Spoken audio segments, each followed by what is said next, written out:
Welcome to Love Talk. Today we have Kindu Kinte, gospel rapper, minister, and CEO, founder of Cultivated Ground. Welcome, Kindu. Good to be here. It's a pleasure to have you on my platform. Thank you so much. First of all, is Kindu your right name? Yep, Kindu, government real name. Kindu Kinte. Kinte is my middle name. Yeah, Yeah. such a beautiful name. Thank you. Name. Please let us know how you grew up. Yep. I was born and raised in Cleveland, Ohio.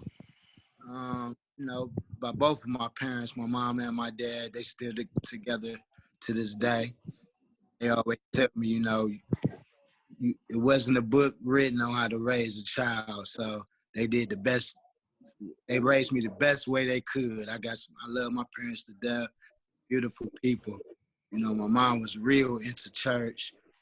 I was just the average kid. I grew up as the average real kid. I was born in the ghetto, so I picked up some bad habits at a young age. I'm my mom's and dad's only son, and pretty decent childhood, Yeah. But how I got inspired to be in the music because my dad was a singer. My dad was a part of the singing group. He played the bass guitar. He played the piano. So just watching him rehearsing and stuff like that, I just wanted to be a part of the music because I love music. Who don't love music? And there was some beautiful music back when I was like 6, 7, 8 years old. It wasn't as violent as it is now. So when I transitioned into the rap part, it still was kind of positive back then. When rap first started with Run DMC and Public Enemy and all the childhood people like, I remember Kwame, Kid and Play, MC Hammer, just to name a few. LL Cool J. Rap wasn't all that bad. You know what I'm saying? It was a lot of positive. I got to grow up when rap had a nice little positive feel to it. It didn't get really gangster until NWA came out. You know what I'm saying? By that time, I was kind of transitioning into my teens, led by peer pressure, what's going on in the real neighborhood. And I just adapted to the gangster style. I thought the gangster life was cool. So that's what I'm growing up trying to be hard, thinking I'm a gangster. My raps was kind of tough, you know what I'm saying? I just held on to that throughout all my childhood years, like all through junior high, all through high school. I really didn't give up the gangster rap till later on in life, like 2010, when I really started maturing and I started disagreeing with a lot of the things I was hearing in the music. My real life was getting kind of tough. I was making too many mistakes and God was beating me over my head, you know what I'm saying? Enough for me to quit. Like, you know what? I don't want that life. I thought I did. How did I waste more than half my life chasing this glittering, this fake gleam, the fake fame, the fake fortune? You know what I'm saying? That you can get the things. I see people be successful with fortune and fame, but they lifestyle be tragic. They barely getting any sleep. They fearing for their life. They still in and out of jail. Many people losing their life. You know what I'm saying? So it just got real critical to the point I'm like, I'm giving it up. And then, make a long story short, I was led to some brothers that was doing the Christian rap. I thought it was cool. And I'm like, Lord, please let me get my style, let me be myself and still represent you. And that's when Set Apart Soldiers was born. And the rest is history. So since 2011, I've been Kindu Kinte, Christian rap artist from Cleveland. So that's how I want the world to know me, Christian rap artist from Cleveland, Ohio. Thank you. So while you said that, just regarding how music changed and the lyrics of rap, because I see rap, like you say, when it first came out, it was quite fun. Then you had the underground rap, which I wasn't really into, to be fair. I was more in the church when I was younger. At the time, I felt like it was more storytelling, whether it be real, whether it be exaggerated, or whether it just be for fun. it was more storytelling about stuff that happened. I feel like at some point in the 90s or early 2000s, some point, rappers believe that they have to rap the truth, or if they're not rapping their real lifestyle, then they shouldn't be rapping it. Whether, do you feel that? Do you understand where I'm coming from? Yeah, I really that, and that's when the devil come into play. You know what I'm saying? The people behind, the people who really run the labels and stuff like that. Because I mean, I heard plenty rappers say that they depict your songs. You know what I'm saying? You don't even have to believe in what you're rapping about. You might not even want to rap about that on the song, but just because it sells, that's what they leading you to do. Other than that, they ain't gonna push you as an artist. So you gotta rap about what they want you to rap about. And when it switched to that era you talking about, it was a lot of things. I ain't even gonna go into names, Right. but when certain rappers was caught on camera with their lifestyle doing wrong, and in all type of trouble and stuff like that, it helps sell records. So now, you know what I'm saying, they want you to be somebody fresh out of prison with a detrimental lifestyle, being shot up and almost killed, or being the biggest dope dealer from your hood. Everything that's really destroying everything around us as in our communities, like the drugs destroying our communities, the gang violence, any type of gun violence, domestic violence, you know what I'm saying? Drug use, alcohol use, everything that's really destroying us as human beings. That's what they leading you to rap about so you can get paid. So when you see little kids see stuff on TV and it's put in their mind that this is real, you imitate what you see on TV. You know what I'm saying? It's no different. Something positive, like me growing up wanting to be like Bruce Lee. What's nothing wrong with Bruce Lee? He was all on TV. He was a legend. So I was able to try to copycat him. But it's the same old thing if you got the gangster image on camera and you predicting that to be real. That's real. That's who you want to be. Now kids want to grow up to be a gangster. So you get into the guns, you get into the drugs. What that bring? Death in prison. Period, point blank. Yeah. So you doing gospel rap now it's very commendable. If I haven't congratulated you already, congratulations for making that transition. I'm serious, you know. I wanted to understand your point. Now that you've made the switch to gospel rap, when you because of your mission, Cultivated Ground, do you mentor and go out and talk to people, right? Yes, all the time. I'm a part of some local groups around here because what led me into that, to be honest, is me giving up the drugs and alcohol, giving up the weed smoke, giving up drinking liquor. I put myself through treatment, and I fell in love with programs that help mentor people out of depression, out of grief, because we all go through some type of form of grief, some type of form of mental illness. So I fell in love with that, like knowing that I got delivered from a lot of those things. I want to be a part of helping others be delivered as well. So that's when Cultivated Ground come in. And I started the nonprofit. I'm raising money for the nonprofit right now because my thing is I want to give away vehicles to families that's struggling who or been through some type of crisis where they don't have transportation. You know, transportation means everything. When you don't have it, it makes life that much harder. So I want to give away some vehicles to some people in need, you know. And I'm selling clothes, hoodies, t-shirts, just the Cultivated Ground logo. Call it the brand that breathes life, because that's what I'm helping doing. I'm helping inspire and uplift individuals. So the apparel is helping me raise money to get the vehicles to donate to the people in need. So I need y'all help. Okay, no problem. But also, my question was going to be, when you're speaking to these, now that you're not doing gangster rap, if I refer to them as gangster rappers and speaking to them, is the conversation or is the reply the same as it was when you were doing the same gangster rap, like the way you would have replied? Is it the same mentality?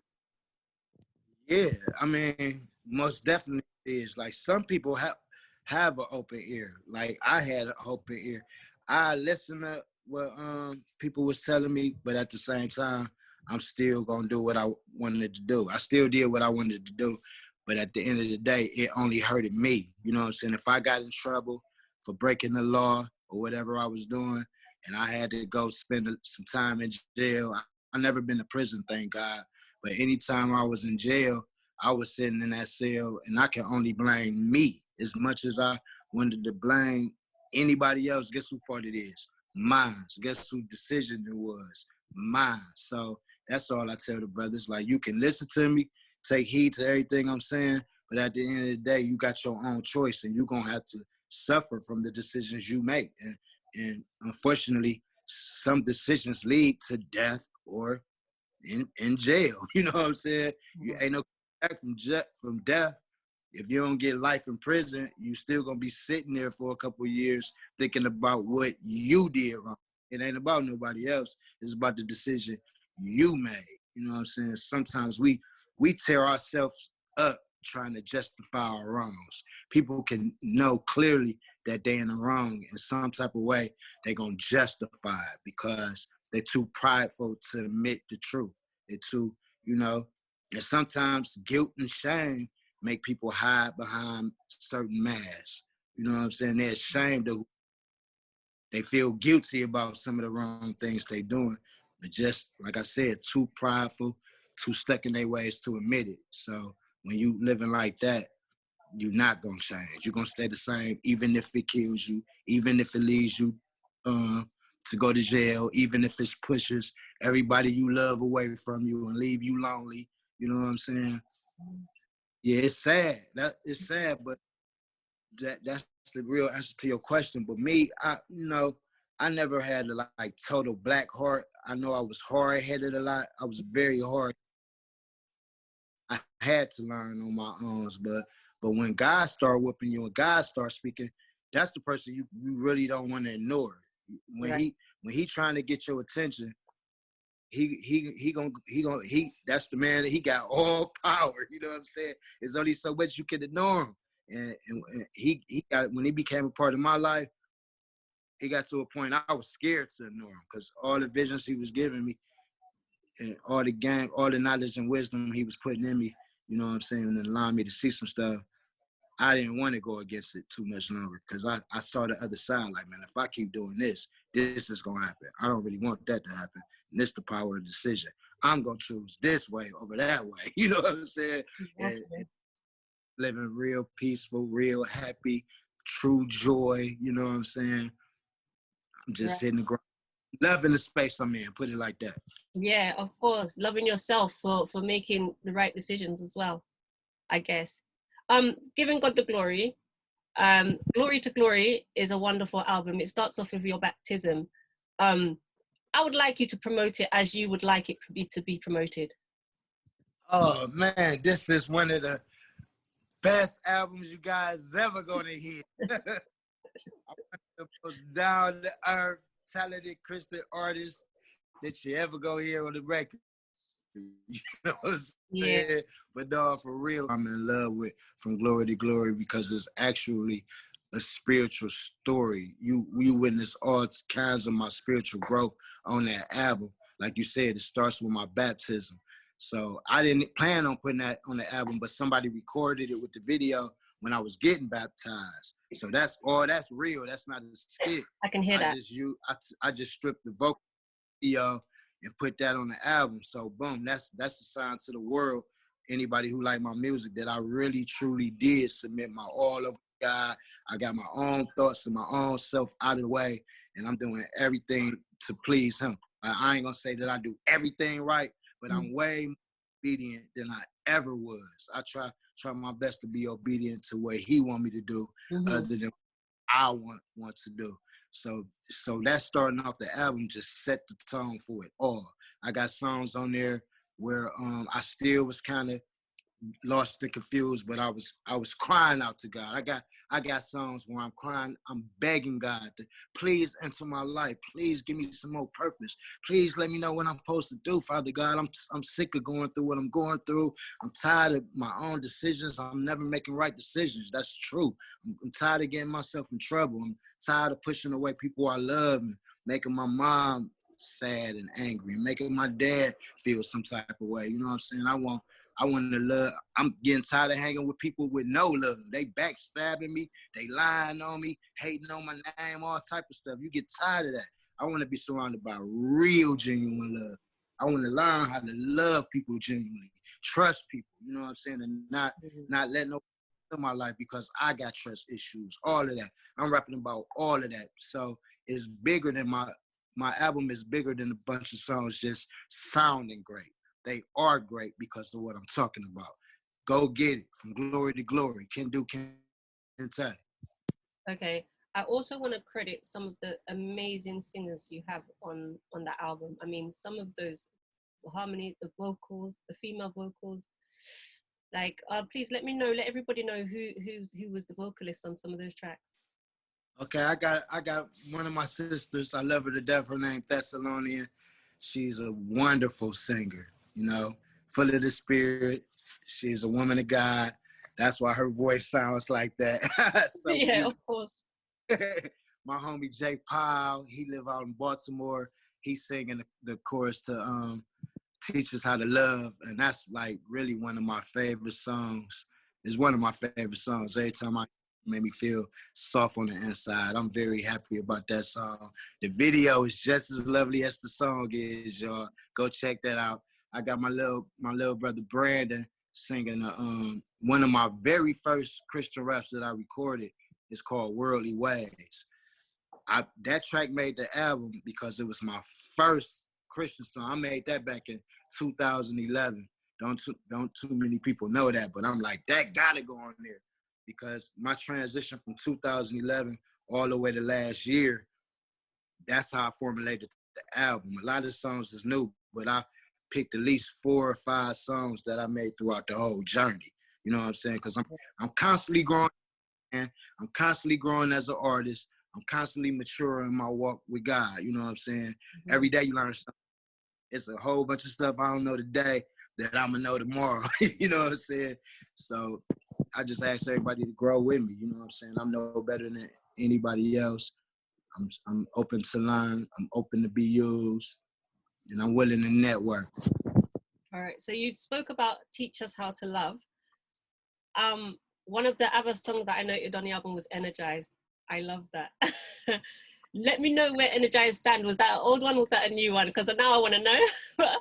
Energized was a new one. When one of my guys gave me that beat, and it's for real, it just hit me. I'm like, oh, this is one of them tracks that I can go deep in.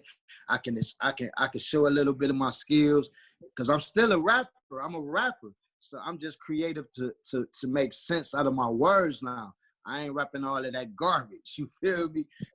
So Energize is one of my favorite songs too, because I feel that in my heart. That's what I really stand for. That's what I really believe. And everybody love that song. They always be like, man, that Energize song is hot. That Energize song is hot. So I'm just asking everybody to share it. When you hear my music and you find something that you really love and you really feel, don't hesitate to share it. Don't hesitate to comment. Don't hesitate to hit that like button. And please subscribe to my YouTube channel because I can't grow without y'all. You know what I'm saying? I can't do this all by myself. And I plan on taking this journey throughout the whole world. Not just Cleveland, Ohio. The whole world. Energize we spoke about and Teach Us How to Love. This is all from the Glory to Glory album. Light Thy Path. Tell me about that song and what was the inspiration behind it? This was the inspiration behind the song. Like one of my brothers, one of my Christian brothers invited me out to a play. Well, actually a play rehearsal that he was in. So I met, this was my first time meeting Thessalonian, right? She had a certain glow about herself. You know, when you see somebody and you just interested in them, like I saw her acting and she had so much talent. I had to speak to her. So we spoke, met that day. they invited me to the real play. And that's when I saw her singing on stage, like, man, I know you had a voice like that. We got to do a song. So she was like, we can do that. I love collaborating with different artists. Whoa, whoa, whoa. So the first beat I heard, I'm like, I gotta make a hook for her. So I made the hook, called her up, like, how you like this? She said, I love it. I'm like, all right, write a verse. Let's do this song. And that's how we came up with it. As soon as she wrote her part, I had my parts already written because I was so excited. We did the song out like that. I can't wait to do the video to that one because I love that song as well. It's a brilliant album. It really is. It really is. Cleveland's World Church.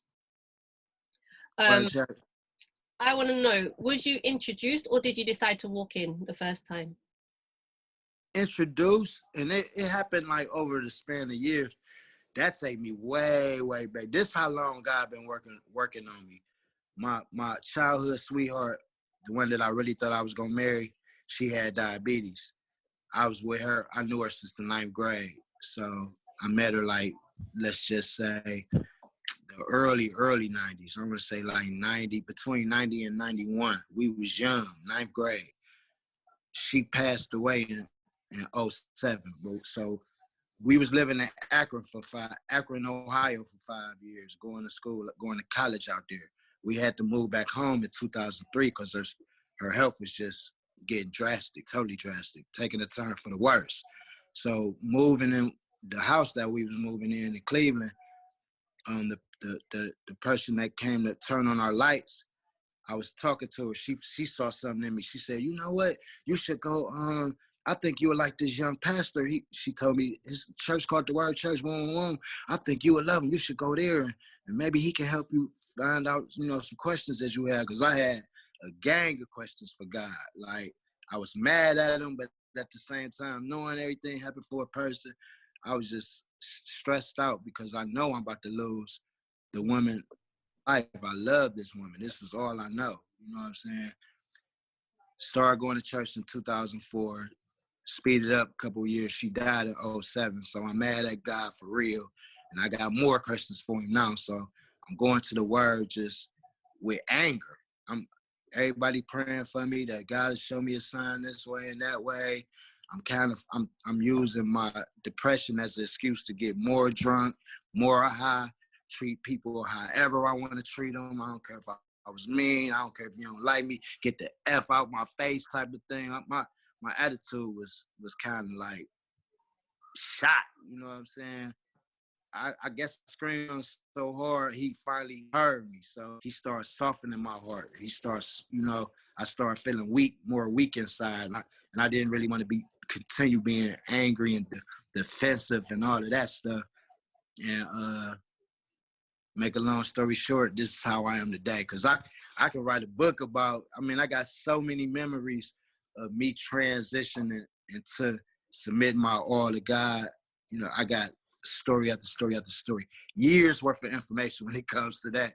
And a lot of that wasn't because I was reading the Bible every day. It was more of me acting out, screaming out, crying out to God, like through prayer and action. You know what I'm saying? The way I was living. So he started coming into my heart. When I would hear Pacific sermons and read a Pacific scripture, it always spoke directly to me in a way where he made me feel like we was having a one-on-one conversation. He understood who I was, understood what I was going through. And then he just started leading me down the path he wanted me. And I was following, just being obedient in some ways. Like, I started off just being obedient in little small ways, but still living my life how I wanted to live it. And then that transitioned to me being more obedient to what he guided me to, thinking less about what I want to do. You know what I'm saying? I think the transition between, like you said, when you're really angry, and sometimes you can be so angry that other people or even yourself may think that you're crazy. How was that? I really want to get into, you told me, you just said a while ago that you was crying out to God. From being angry with him, to you crying out to him. Are you able to articulate that or into words?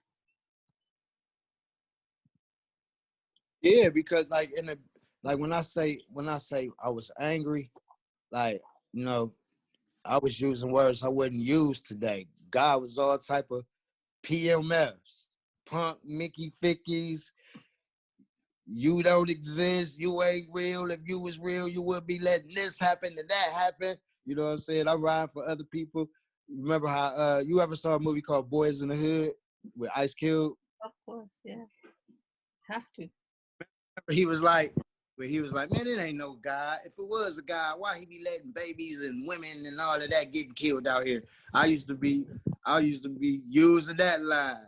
People would be dying if you was real. What happened? You ain't real. If you real, do this for me. Do this for me. I used to be cussing that guy. Like, I was sorry that guy. Like, you ain't, you know what I'm saying? So that was a form of like vetting, you know what I'm saying? So then when somebody at the church, like when one of the elders or something at the church was giving me advice on how to pray and what to pray about, I try that. I just learned how to just be real with all my emotions. Like, that's a part of giving your all to him, because he don't want you to come to him fake. So if you feeling, you got to learn how to express your feelings to him, even if it is wrong, for real. Like, because I don't know what the right way is. I came to him exactly with who I was, with all my garbage, all my baggage, all my confusion, all of my anger, all of my stress. I came to him with all of that. You know what I'm saying? And he just worked it out for me. He just started one at a time, removing what I didn't need. You know what I'm saying? Leading me to the places I was supposed to be, even if it was sitting in jail for 2 weeks or sitting in jail for a month or two. You know what I'm saying? All of that count. People you conversate with that's in a better place spiritually, because sometimes you will meet people at the strangest places, but just because they might be in a dark place don't mean that they're in a dark space. You know what I'm saying? Right. They can be and their spirits is in the right place. So that'd be the perfect person that gave me. I got a lot of brothers who gave me more inspiration to go deeper in my purpose with God. You know what I'm saying? And throughout the years, this is how it came out. I never gave up. I just, no matter, even through tricks of the enemy of making me feel like I'm not worthy enough, I shouldn't even be here, go ahead and kill yourself, wouldn't nobody care. You know what I'm saying? I had thoughts of suicide. Even as a youth, I tried to commit suicide before, but I survived. Took some sleeping pills, but it ain't work. But I just turned it to like a warrior. I always had a strong heart, so I didn't want to feel like I was soft, like giving up and always being down on myself and trying to blame others for some trouble that I caused. I just got tired of me, you know what I'm saying, at the end of the day. And I wanted to see myself become better and really go after the life that I want. You know what I'm saying? I'm a happy person. Why am I walking around mad? You know what I'm saying? Yeah. And the more drunk I get, I definitely can't be myself. You don't when you get so drunk, you don't even remember what you be doing. You don't remember what you be saying. You know? So I mean, I just saw my life taking a turn for the worse, and I didn't like the outcome. So I chose to change that. And who better to walk with than the Almighty God? You know what I'm saying? Yeah. Amen. Okay, so let's promote Cultivated Ground. Let us know exactly what you do there. I know there's apparel, but I think there's like a whole community going on as well, right? Yeah, Cultivated Ground is definitely apparel. This is what I'm using the apparel, my hoodies, Cultivated Ground. I got t-shirts. Y'all can go on the website and check out all the apparel.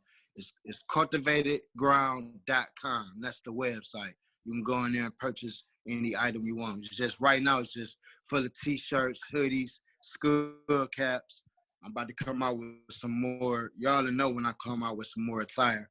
But I'm using that. I'm in love with the logo. I love my apparel, but it's actually 10% of everything I make goes towards the nonprofit community, because I'm building my nonprofit organization as we speak, and that's where we giving away the free cars, and we teaming up with other nonprofits. Like I'm a partner with with one of my mentors. He has an awesome sober living program where anybody who's suffering from alcohol, drug abuse, even like they need grief counseling and stuff like that, he provides a faith-based place for them to live, where you go to all type of counseling sessions, AA meetings if you need them, Bible study. He teach you about Jesus and God and get you closer to him. And, you know, go to church a lot. It's a wonderful program. And also I'm teaming up with other nonprofit organizations that lead people to, if they want to get careers, you know, people fresh out of prison, they feel like they don't have any hope. We can send them to places where they can get trained to go through trades like welding, truck driving, anything that you think you might want to do, because it's people out here that hire felons too. So just trying to get my hands on a lot of things that just help uplift people, you know, instead of tear them down. I'm glad you said that also, because I was thinking, I was going to ask, I'm glad you said it, because it's all well and good. All right, you give somebody a car. Yeah, they got a car. They still got to pay tax, maintenance, tire checks, service, oil. They still got to maintain it. And if they've not got a stable financial system in place for themselves, the car might end up getting sold anyway if they have to feed their family. You know what I mean? Right. So, and that's the secret to the thing. I be leaving this out a lot, but just anybody can get a car. Like your track record, you got to have a track record. Like say for instance, you been through a treatment center and you did 8 months in there, then you got out of there, and maybe you went to the sober living place for a year, and you've been busting your butt trying to get to work. Maybe you I don't care what job you held down, but you've been working for a couple months. People can vouch for you that your life is changing for the better, and that's how you sign up to get yourself a car. We just ain't giving anybody cars.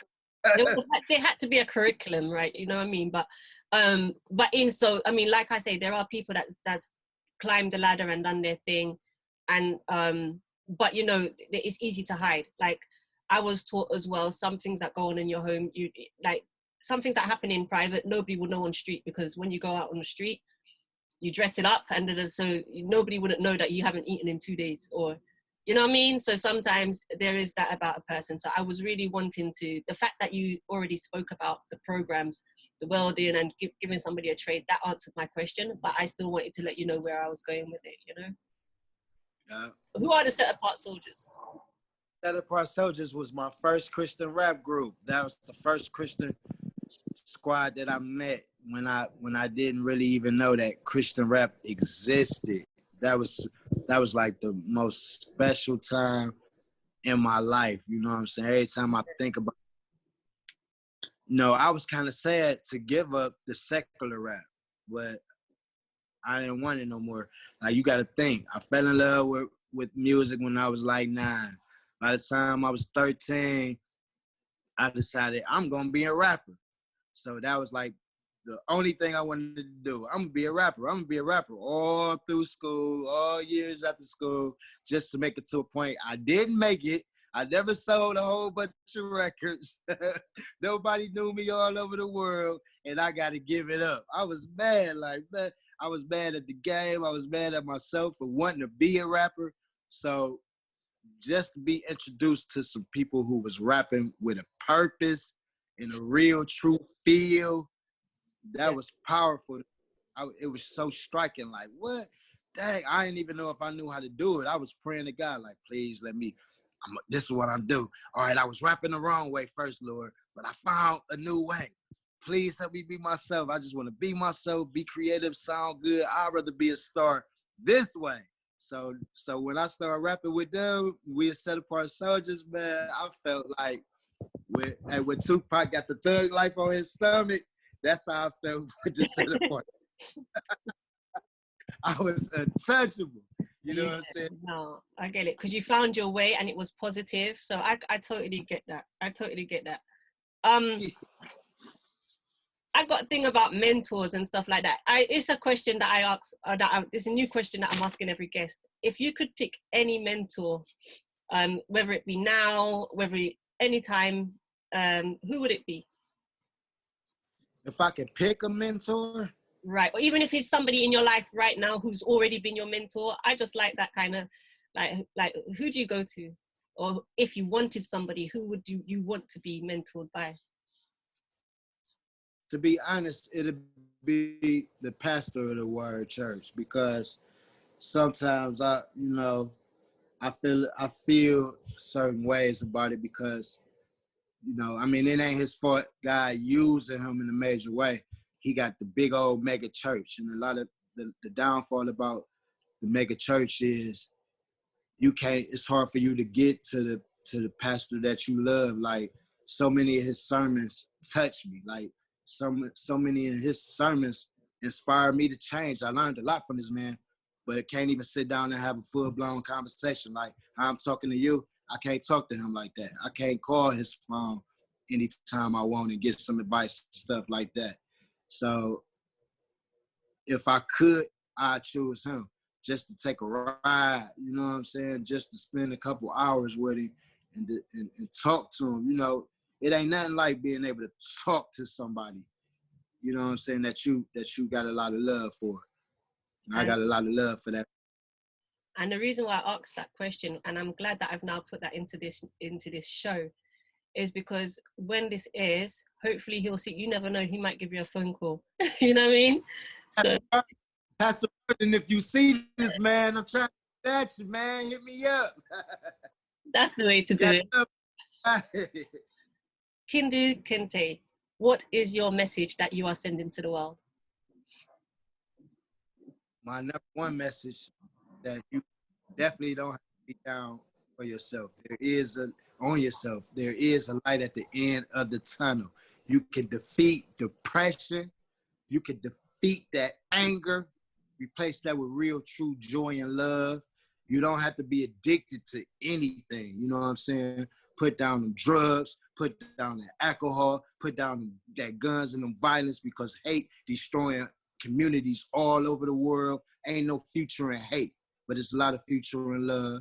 You know what I'm saying? And you don't have to be killing people on no records. You can make fun music. Let's get back to the fun, real music that made people want to party and dance and smile instead of fight and shoot guns. You know what I'm saying? That's all I'm saying. Be true to yourself and one with the Lord. This is your boy Kindu Kinte, and I'm live on Love Radio. Check me out. Check my homegirl out. This station is the bomb. Thank you for your time. Thank you for your blessings. And thank you for your story. Kindu Kinte, this is Love Talk. Thank you so much for being here. Thank you for having me. It's a pleasure.